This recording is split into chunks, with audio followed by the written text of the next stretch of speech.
pretty black girl, you're 10, destined to win, straight from within.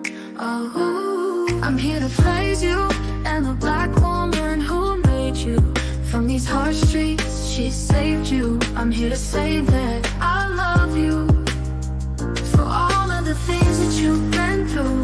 From these harsh streets, she saved you. I'm here to say that I love you for all of the things that you've been through. I want you to know that I'm proud of you. I look up to and admire you. Pointed shoes and pink tutus, orphanages and loneliness. You overcame all that mess. I'm just here to praise you. Black girl, pretty black girl, get out the back roads. You're 10 to win. Oh,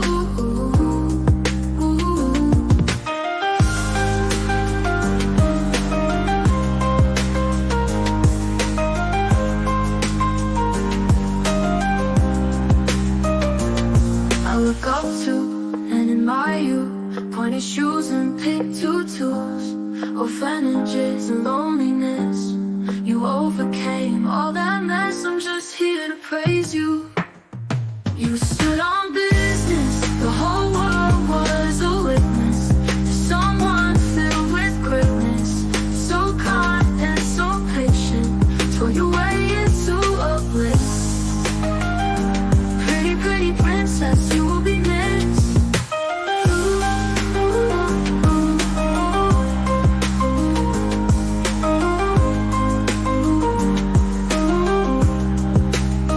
You stood on business. The whole world was a witness to someone filled with greatness. So kind and so patient, tore your way into a bliss.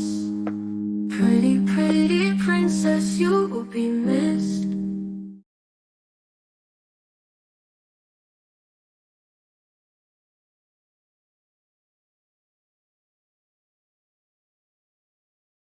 Michaela DePrince. A professional dancer who has been Beyonce's dance captain. Pop culture icon. She is a ballerina extraordinaire. They called you a devil's child. Michaela was abandoned at an orphanage where she was treated like a pariah. The adult thought she was cursed. It's not a fairy tale. There is a lot of loss and a lot of pain. They ranked us by favorites, and 27 was the least favorite. I was number 27. 12 families had refused to take number 27. They kept saying, why would somebody want to adopt the devil's child? I knew that it would be difficult. There was going to be more rejection ahead of her. It's really painful. It never stops hurting. And they thought that it was evil? Yeah, definitely. I felt very much alone. I really wanted to die. How can you blame a child for that? What were your chances from this world? There was none. The only way I could survive was to prove everybody wrong. And I needed to find something to give me hope, to help me to continue to fight. But that hope was smashed by unimaginable horror. She was about to endure something so tragic that the memory is still scalding. But how did it all begin? Why did they call you the devil's child? I don't remember the faces of my biological mom and father. I can see their figures, but I don't even remember what they look like. They were the only people who believed in me because of my vitiligo, a skin condition that caused patches of my skin to turn white. And in my village, because of this, they thought that I was a devil's child. I was so angry at the rebels for killing my father. My mom, she just didn't know what to do, so she ended up giving me most of the food, and she ended up starving to death. I was 3 years old. In the orphanage, we were taken care of by aunties, but these aunties had their favorites. Number 1 got the biggest portion of food and the first choice of clothes. Number 27 got the smallest portion of food and the last choice of clothes. I was number 27. Every day in the orphanage, I was starving. I've never felt so alone before.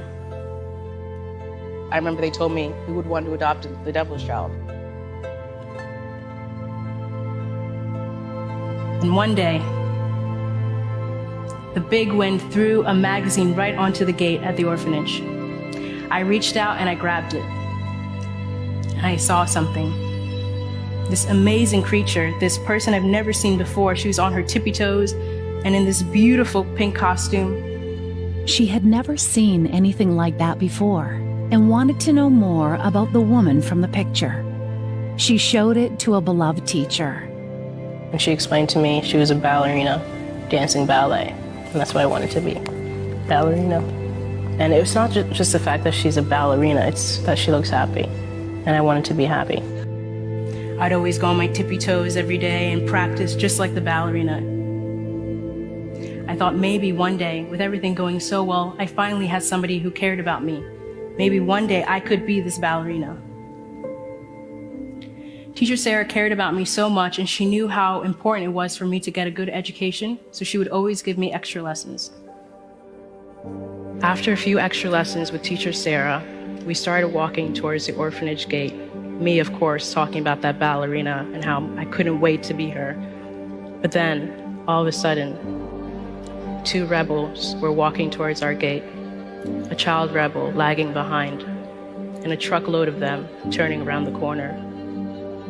They saw that Teacher Sarah was pregnant. They wanted to know if it was a girl or a boy. And so they decided to find out, and they cut her stomach open. The little boy thought he should try to copy the older rebels. He took his machete out and cut my stomach. When I got stabbed, I was really hoping. I felt very much alone. I really wanted to die.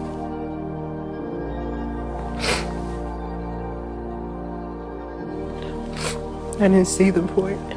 I didn't think I would have anything good. This is when I realized it was much easier to not care about anybody because they always die and leave me. At the same time, more than 5,000 miles away, Elaine DePrince was struggling with her own void. An equally unimaginable one, the loss of her children. I had 3 little boys, and when the AIDS epidemic began, they contracted HIV. Michael died at the age of 15. My son Cubby died at the age of 11. Elaine was heartbroken, but she wasn't going to let that stop her from living and loving. And then I got a call from the adoption agency.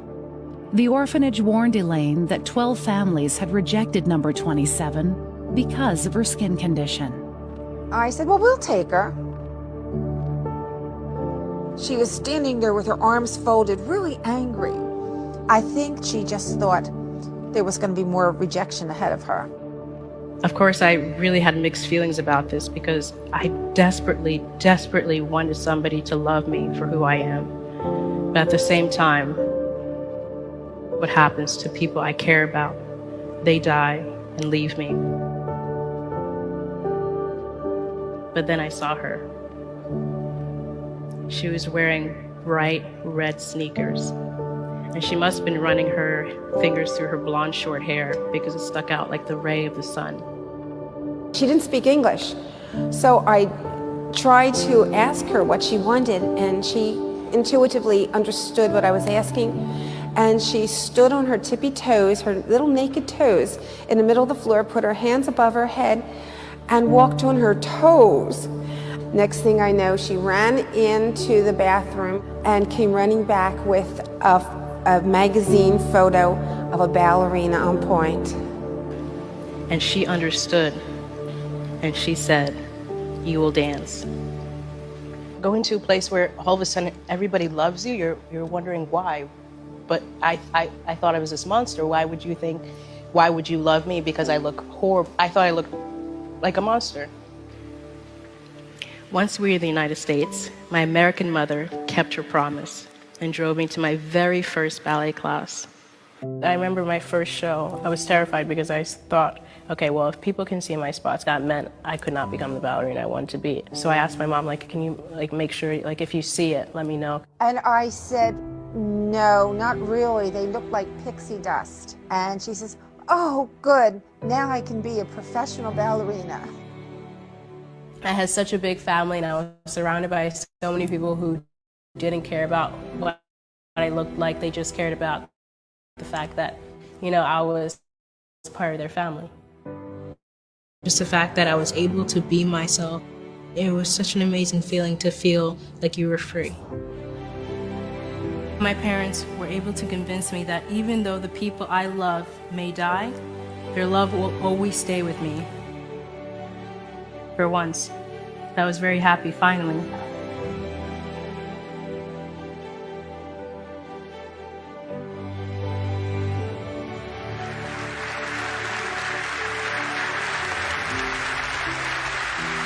Is there anything that you would want to say to Michaela's birth parents, if you could?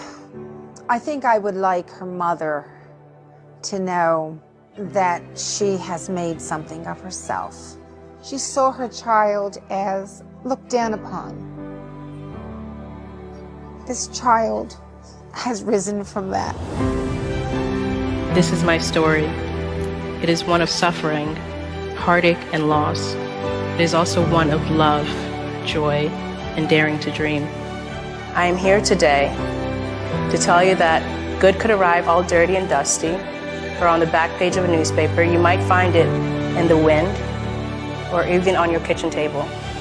Take note of the simple things that touch you in life, because one of these simple things might very well be the thing that has the greatest impact, the simple things that can change your life. And dare to dream. No matter what circumstances you are under, no matter how poor or how sad you are at any given moment, don't be afraid of living and loving. Believe. Black girl, pretty black girl, you're a 10 destined to win. Strength from within.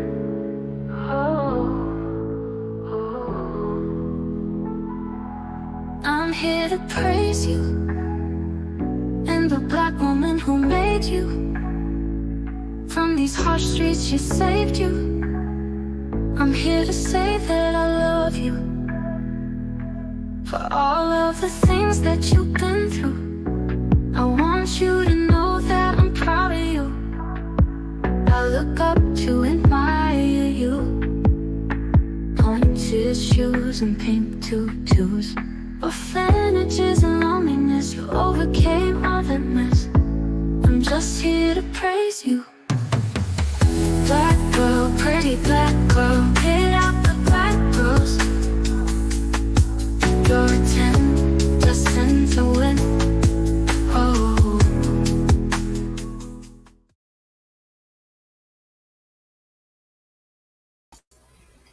Hey y'all, hey y'all, hey y'all, how y'all doing? How you doing, how you doing, how you doing down there? What an amazing, powerful story. I told that story yesterday, but I kind of told it in my own words. I didn't give it in my words. I wanted to make sure that I gave it in Michaela's words. She deserves to be able to tell her own story. Hi, how you guys doing? Beautiful. Chilling. How do I do that? Really, really. How you doing? Thank you.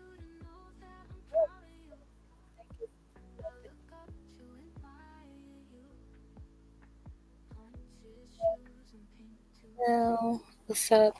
Make sure you guys subscribe to Miss Caddy, Miss Cat Medusa Productions. Make sure you guys also subscribe to Melanie Jones Said So.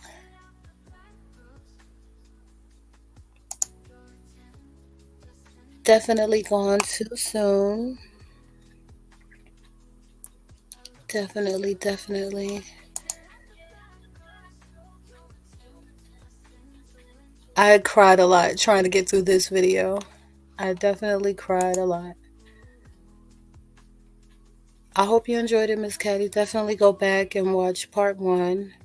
I do want to talk a little bit more about her family, so you guys can get to know the awesome women that these girls have become, and their story is just amazing. Definitely Mel. If you guys remember back to the clip in the video where she's dancing, that is a jockey commercial where she's wearing the teal top and bottom. In that video, when she does that stretch, you can actually see the cut that was made on her from the little boy. Yeah. Yep. And yeah, she was young. I think she was between 3 and 4 years old when that occurred, because she was adopted at 4. Yep.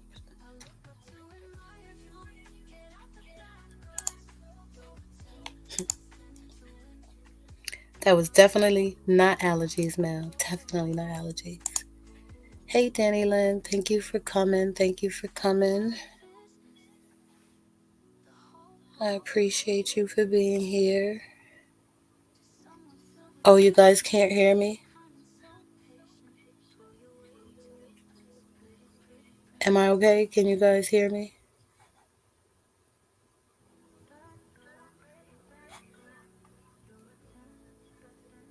Hopefully I'm okay. I don't know if you guys can hear me.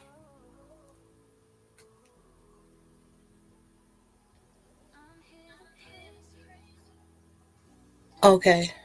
I'm sorry. I don't know what you guys missed, but I just was saying hello to everybody and reading your chats. Thank you all for being here.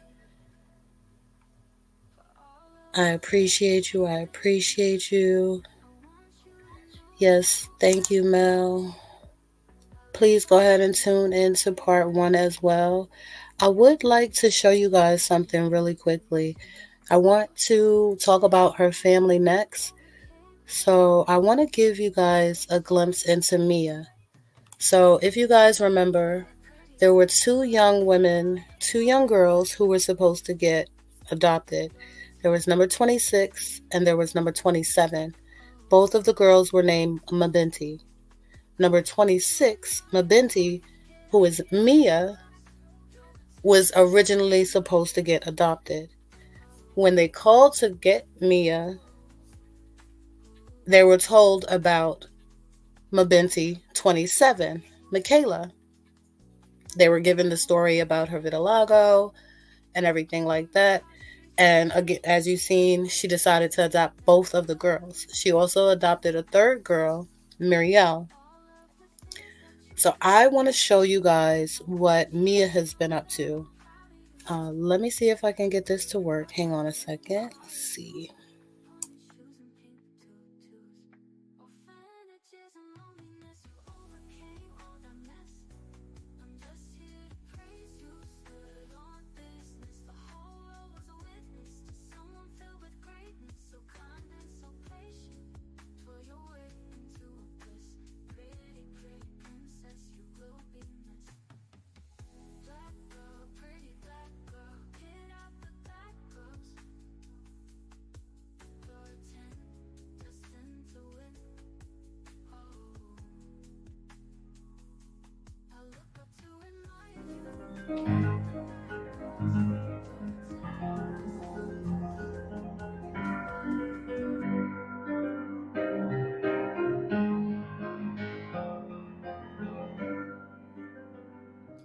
I dream of silver places in the sky where I'll rest safely, where I'll hide.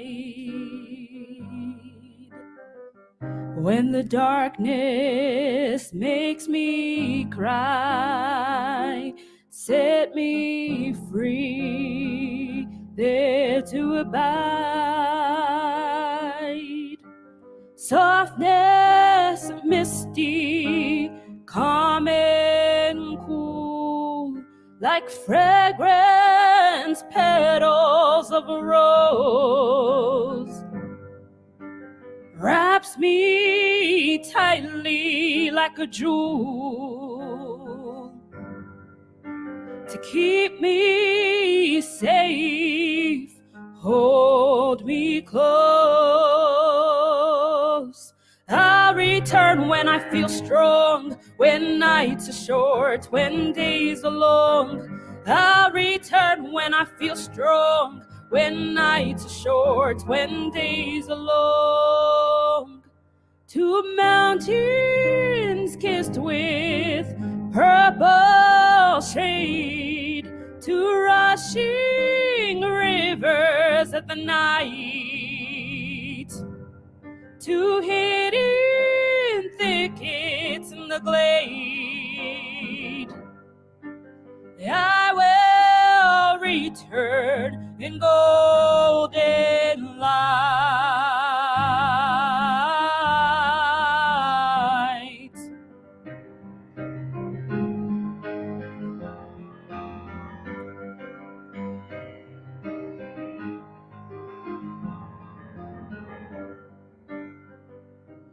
I dream of silver places in the sky, where I'll rest safely, where I'll hide.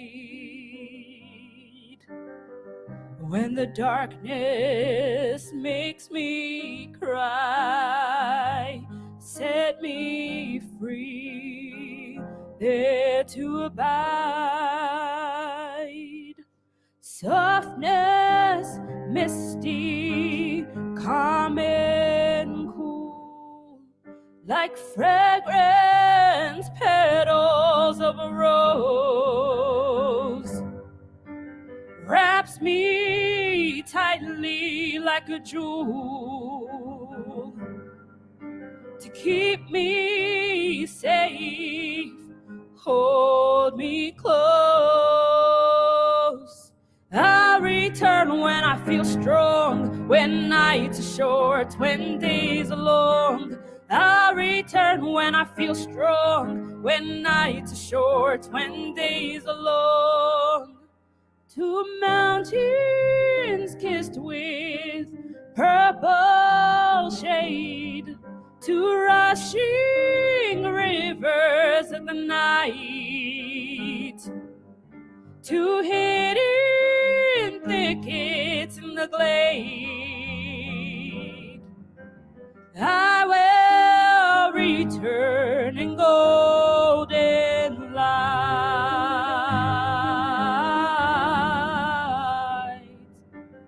I will return in golden light.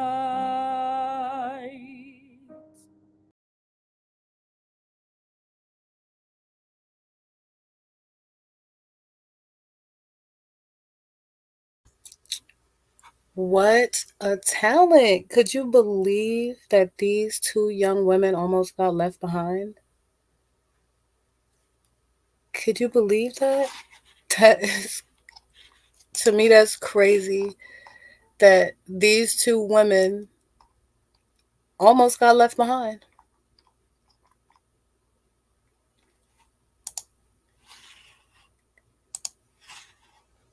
When Jag, what?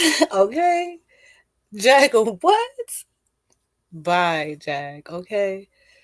Could you imagine having that kind of talent and not even wanting to share it with the world, just wanting to hold it to yourself and revel in it? There is so much more to this family, so much more than the hurt that they've been through. They have worked so extremely, extremely hard. Welcome, everybody. I see you guys coming in. Thank you guys for stopping by. Please be sure to hit the like button for me. Thank you for coming. Hey, girl, bye. How you doing? How you doing? How you doing? Hey, Sheree. Hey, Sheree. How you doing? How you doing? These women are amazing. Amazing. I just, that's called living out your purpose. You know, you're here to share that gift up. Exactly. Exactly. Again, there's so much more to this family that I want to share with you all. A lot of people do not know about Michaela.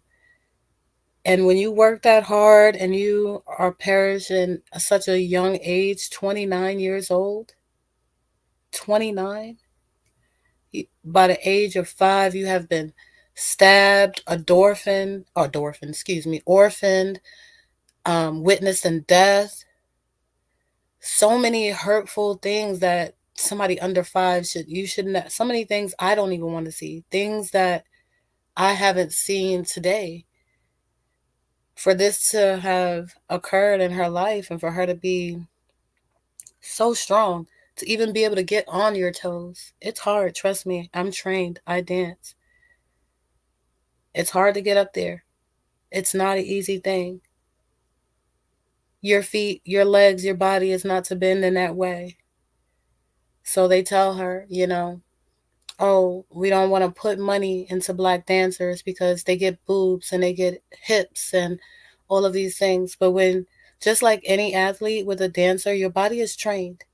So if you start dancing really, really young, you're going to be small framed. You're not going to be, unless you have, things that happen in your life that would cause you to have an extreme weight gain, such as an illness or even maybe a pregnancy in women that would have, cause you to gain a lot of weight at one time.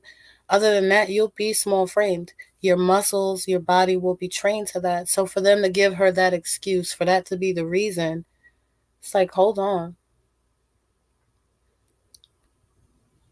Have to be careful how, we are crushing these children's dreams and not being there for them and not letting them know that they're beautiful and, all of these things. They are beautiful. They can do whatever they want to do. Just because you're a little black girl, that don't mean you can't be a ballerina. Even when you think about how, her mom had to paint the inside of her costumes because those things used to only come in lighter colors. So she has to paint the inside of her costumes. Then to be flat out told, hey, you're not going to be able to do this because you're black. The world is not ready to see a black ballerina. That's harsh. I don't even understand how they expected a child to understand that.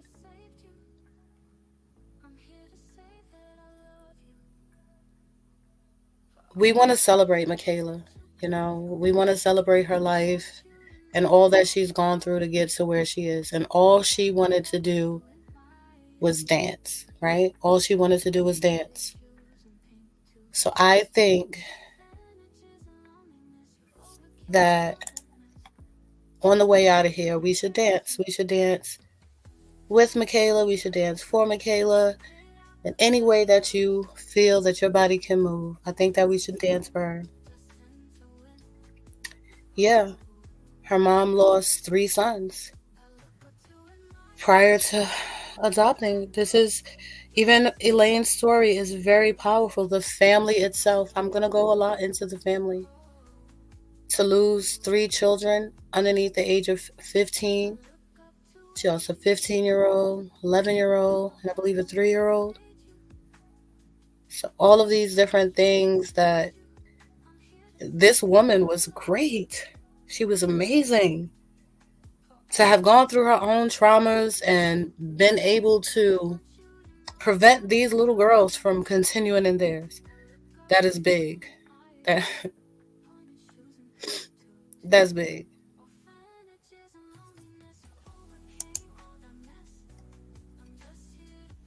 Her destiny definitely was almost taken from her. It definitely was almost taken from her, but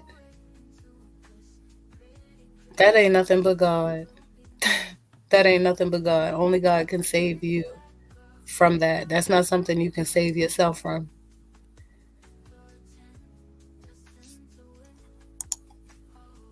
Hey, University, how you doing? How you doing? Thank you for coming by. Thank you for coming by. Yep. This is a wild story. And you know what's even more wild about this story? how Michaela and Elaine came together through such tragedy. And they left each other in tragedy. Michaela died on September 10th. Elaine died on September 11th. They didn't even get a chance to find out. Michaela didn't get a chance to find out that the mom was so sick. She was having only a pre-op surgery for another surgery that was supposed to happen. And then Michaela perished, so she didn't know that her mother perished while having that pre-op surgery. So this is a lot. It's a lot. But again, I want us to celebrate Michaela and everything that she's been through. And all this young lady wanted to do was dance. That's all she wanted to do was dance. So I ask you guys, let's turn up for Michaela one time. Let's just turn up for her. Thank you for stopping by. We're going to have the family update coming soon. Everybody in the bushes, jump out, hit the like button, share. Make sure people know about her story. For people watching the replay, please hit the like button for me. Share it as much as possible so that we can get Michaela's story more out there. More people should be talking about it. Now let's dance.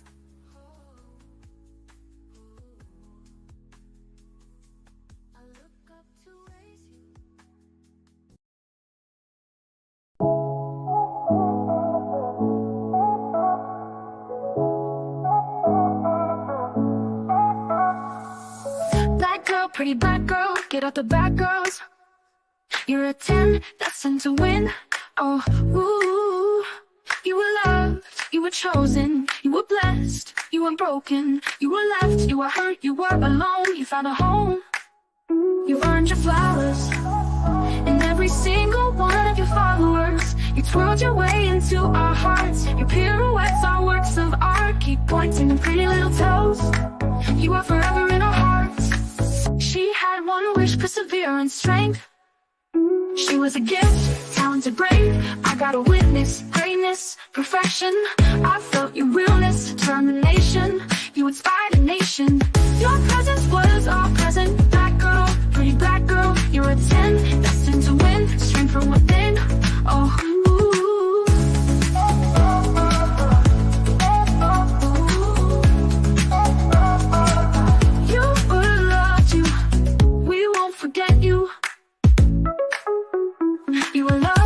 you were chosen, you were blessed, you weren't broken, you were left, you were hurt, you were alone. You found a home, you've earned your flowers.